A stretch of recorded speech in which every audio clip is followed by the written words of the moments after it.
Hey y'all, you know who it is. Okay, Monica coming at you. Okay, so this one is about retirement, 401k, preparing for the future. Okay, my boss is getting ready to, well, he wants to retire. He's 61. Okay, fine. So he wants to retire, so he's looking at his financials on Social Security website to see what the options are. So he can retire now. Okay, great. You can retire a year and 3 months from your birthday. Okay, from your 62nd birthday. Okay, fine. So he's at that age and everything. We waited. He needed my help, so that's how I know all these things. So we waited a year, 3 months to the day, the whole 9 yards to file the papers. Okay, cool. So also they give you a financial to see what you're going to make now. If you waited till 66 to 70 to retire, what you get then. And then if you wait till 70 and on to retire, what you get then. Now for him in particular, he's getting about $1,000 now a month. Then for 66 to 70, he's getting about $1,500 a month. Then he gets like $1,900 for 70 and beyond if he retires then a month. Okay. Right now, oops, my phone don't want to cooperate today. Okay. Right now, he's making about $3,000 a month. So to go from $3,000 to $1,000 a month, that's a lot of money. That's a lot of difference there. $3,000 to $1,000. You obviously, for the most part, live a $3,000 a month lifestyle. So then to have to go all the way back down to a $1,000 a month, that's a huge difference. But the U.S. government, but they combine all of your assets. Every single piece of money you have, your Social Security, that's whatever's due to you, your, of course, your wages and your salary, the tips, bonuses, child support, anything coming in, they calculate all together. And it almost penalizes you for retiring early. They really prefer you to retire at between 66 and 70. Therefore, they've gotten all the work out of you. They know you're not going to live too much longer past 70, especially if you're black and whatever have you, which is what they ask you as well, or your makeup. They also make sure that you don't have any other money coming in, as far as if you're married, can your spouse apply for Social Security? Or are they ready to apply for Social Security? I'm going to start saying SS because it's hard to say Social Security every single time. So, can they apply for SS? Are they eligible to apply for SS? Your children, how old are they? Are they disabled? Are they any of those things? Because they don't want any more money coming out of their pocket than necessary. And that's sad. That's really sad. So he's ready to retire. He saw his financials and he's flabbergasted because you went from $3,000 to $1,000. Now, mind you, he gets military and he gets money from the, of course, the job that he has. So, and, so that's all combined into what he's getting from SS. And I'm just like, $1,000 a month is for a 62-year-old. That is nothing. You are living bare minimum. And it's a good thing he has military pension, because they want to cancel out SS anyway. That's one. But two, what would he do if he didn't have SS? What would he do if not SS, if he didn't have the military benefits? What would he do? That's crazy. Sorry, the light keeps going in and out, so the phone keeps going in and out. But anyway, so I'm like, what would he do if he didn't have the military backup? What would they pay him? That's crazy. So yes, he gets $1,500 at 66, but who wants to work till they're 66 and 70? Who wants to work then? Not working because you have to. You working at your little part-time job just to make a little extra money or whatever have you. That's different. Or you working at something that you love to do, but part-time or whatever have you. Okay, that's different. But you're killing yourself at 70 because you can't afford to retire because SS is not paying anything. That's a horrible way of living. And that's why you see them senior citizens, some of them, in McDonald's wiping tables, sweeping floors. Because Social Security is not making enough. It's not giving you enough money to live off of.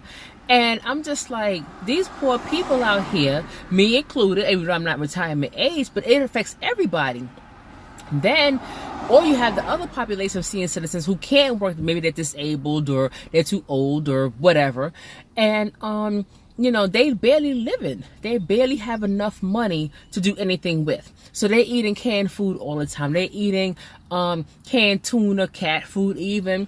They're eating things like that, processed foods and whatever have you. They barely have their light and heat and gas on. That's why they have every year a warning that goes out. When the heat wave comes, check on your elderly. When the cold snap comes or it's winter or whatever, check on the elderly, because 9 times out of 10 they don't have heat or air conditioning because it's too expensive. It's way too expensive. So, they can't afford that too. Plus rent or mortgage or a car and all these different things. You can't afford all that. Not on $1,000 a month or even $1,500 a month. $1,500 a month is not a whole lot if you think about it. Because 9 times out of 10, even though the elderly doesn't have any kids, which the government knows. Now, you taking care of your grandkids, the grandparents taking care of the grandkids, the government still don't care that much. They don't. You get a little bit more money as far as your welfare and so forth, but other than that, the government don't care that much.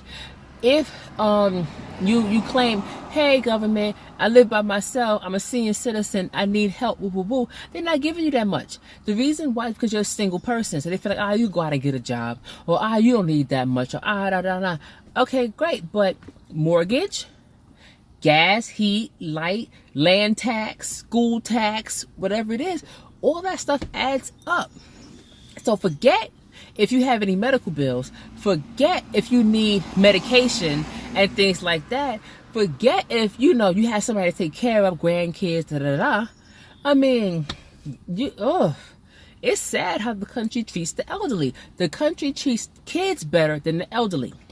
They treat kids better because the kids can go on welfare. Okay, and they'll give food stamps to the kids. Now it may not be great, and there's loopholes and there's problems or whatever have you, but they can still get more help. They get help with daycare. They get help with food. They get help with living costs and whatever have you.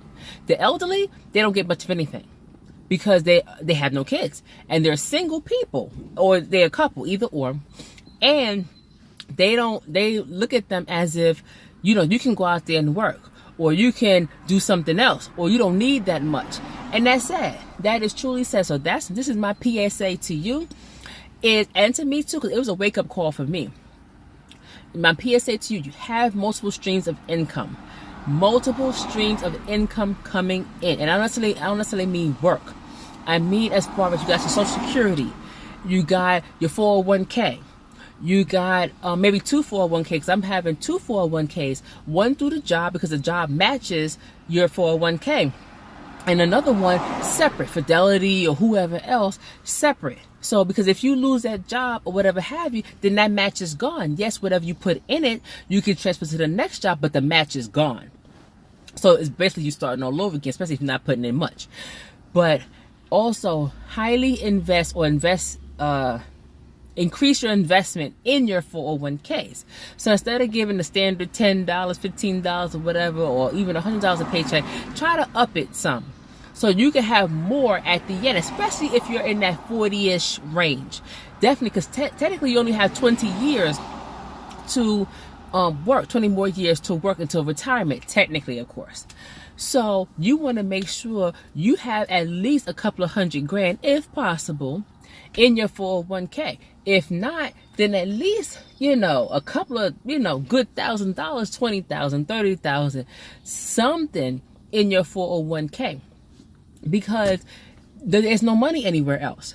If you don't invest that money now, there's no money anywhere else. So, and that's the part of this problem now with these senior citizens in this gap, in this period here. They want to cancel Social Security. That's one. 2, they're not giving you enough because they want to cancel it. So they're not going to make you live comfortable off of the government. But also because they didn't realize how important or how little the government gives you, being older. So how little they give you. So now they're kind of stuck. what do I do? And if they have grandkids or kids or whatever have you, thank God, hopefully somebody will help them, with their finances or resources or whatever have you. But it's a shame. Invest highly in your 401k. If you understand stocks and bonds, get into stocks and bonds. Definitely bonds. I don't know about stocks yet because I'm trying to get into stocks. But definitely bonds. You can buy a bond at 20. It'll mature nicely by 60. So buy bonds. Buy CDs. Again, you can buy it. I think the cheapest CD is like $5, $10, something like that. It'll mature nicely as you get older. Just leave it, let it sit, let it grow. It'll mature nicely. So you have to invest in your future because the government is not giving you anything. And you're going to look around and you're like, okay, well, Social Security, I'm ready to retire, and you're going to be eating canned food. So that was a wake-up call to me to say, okay, I need to, step it up. I really need to step it up because people think it's a game. It's not a game because and also, another PSM is if you have a house, something that costs you a lot of money on a regular basis, pay it off by 55, 60. Again, I'm only 40 and I don't have a house. I'm in an apartment now, but I'm saving for a house.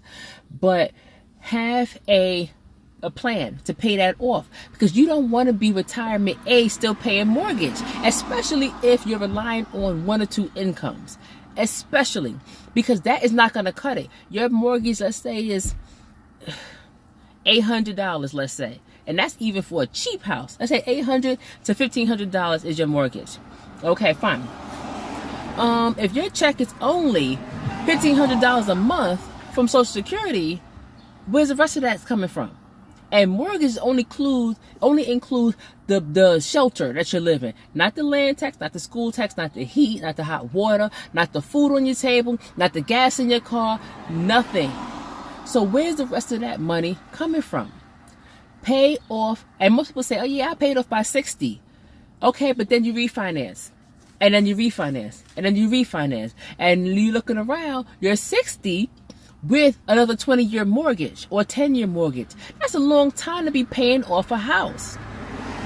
Pay it off by 60 if possible and be done with it. You pay it off, then at least you know at 60 or 65, whenever you're ready to retire, the house is yours. Yes, you got to pay taxes and whatever have you, but the house is yours. You will not be kicked out of the house. And that's important because a lot of older people are getting kicked out because they owe so much on their mortgage, and the banks are not playing these days. The banks are like, look, if you owe 1 month, they coming at you. Before you could owe like 6 months or something like that. And they would just call you, give you a little courtesy call, a little drop by, and a little note on your door, and they, ooh, Miss Mabel, No, now they're trying to kick you out after a month. They not playing with you no more. So why have a mortgage at 60 or 70 or whatever it is? No. So, and that's why a lot of older people are moving out of their homes or getting kicked out of their homes and having to live in little rundown apartments in the hood and whatever have you, because they can't afford it. They cannot afford it. Now that's what the government will do. They'll put you in the hood as a senior citizen. They'll put you in some little crappy shack or whatever have you, and there you go. But you gotta get kicked out of your home for that. So I'm just like, you have to invest. Forget those shoes. Forget those, unless you can really afford it, and that's different. But forget those shoes. Forget I got the fancy bag and I'm going out all the time and I got money for this and I got money for that and I'm going to hang out with my friends and all. You need to invest for that future, because at some point you're going to stop working. And at some point you're going to be like, you know what, I'm ready to settle down, sit down, get a part-time job, not work as hard, or you're sick. You're sick with some ailment, some whatever have you, and you're forced to stop. Then what you going to do if you never put money away?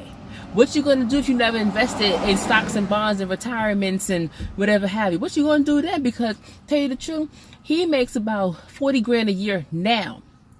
When all is all said and done with Social Security and whatnot, that's going to cut in half. What are you going to do with $20,000? The McDonald's don't even want to pay their workers it's too low. $20,000 a year is too low for them. That's not living wage. So what are you gonna do when your amount cut in half? And I've seen it time and time again, where your benefits cut in half, but you still got medical bills. You still got, whatever to take care of. What you gonna do? You gotta invest. That was a wake-up call to me. I'm hoping it's a wake-up call to y'all and whatnot, because it's serious out here. They cutting all benefits. They cutting welfare. They cutting everything possible. So be careful. Anyway, like, comment, subscribe. Hey, new subscribers. Hey, old. Thanks for sticking around.